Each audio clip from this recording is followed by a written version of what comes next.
We have another NHL trade to discuss. The Seattle Kraken and Anaheim Ducks have hooked up on a deal regarding Brian Dumoulin. We'll discuss the deal coming up next. So welcome back to another video here at Top Shelf Hockey. As I mentioned, we have another trade. It's our third one here of the day on July 2nd. Yesterday was very busy with a few trades and over $1 billion worth of signings, and now today's been busy as well. We got a bunch more signings to get to a little bit later, and now our third trade of the day. So this one involves the Seattle Kraken and the Anaheim Ducks. For right now, the Kraken have traded defenseman Brian Dumoulin. He's got 1 year left on his contract, which is over $3 million going to the Anaheim Ducks in exchange for a 2026 fourth-round pick.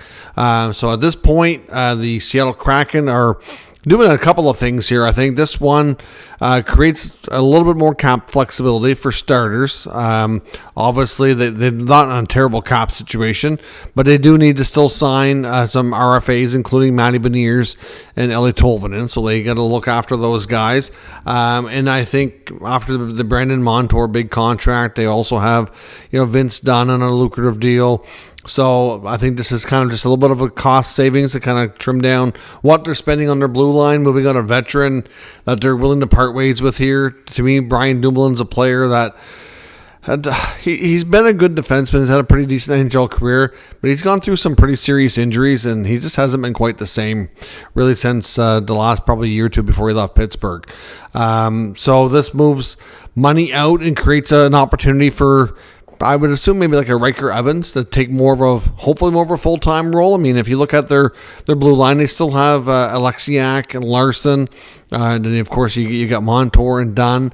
And now this creates an opportunity for a youngster like Evans to hopefully grab a third pair full-time spot for the upcoming year. So, and like I said, it gives them flexibility that way as well. At the same time, for the Anaheim Ducks, they haven't reached the cap floor yet, so they need to spend some money. They really didn't do anything in free agency. They've done a couple of little minor things here since, and that's it. So Pat Verbeek's been kind of quiet.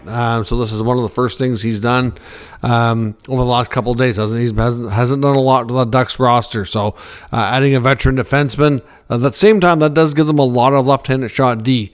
So I do wonder, I mean, obviously we got some of the guys that are youngsters, like that are still up and coming. I wonder what it means for their spots, and if we could see another move. I mean, the main left shot D with the most experience they have there, or a long-time Duck, would be Fowler.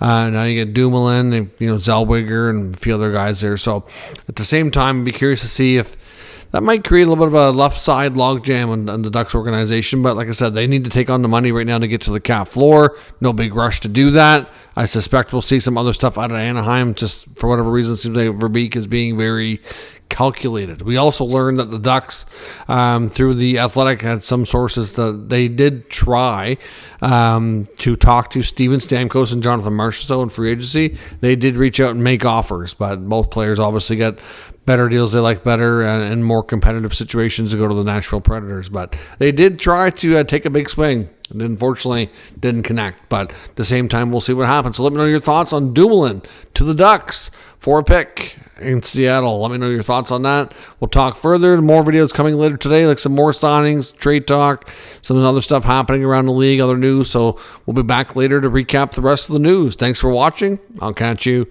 next time.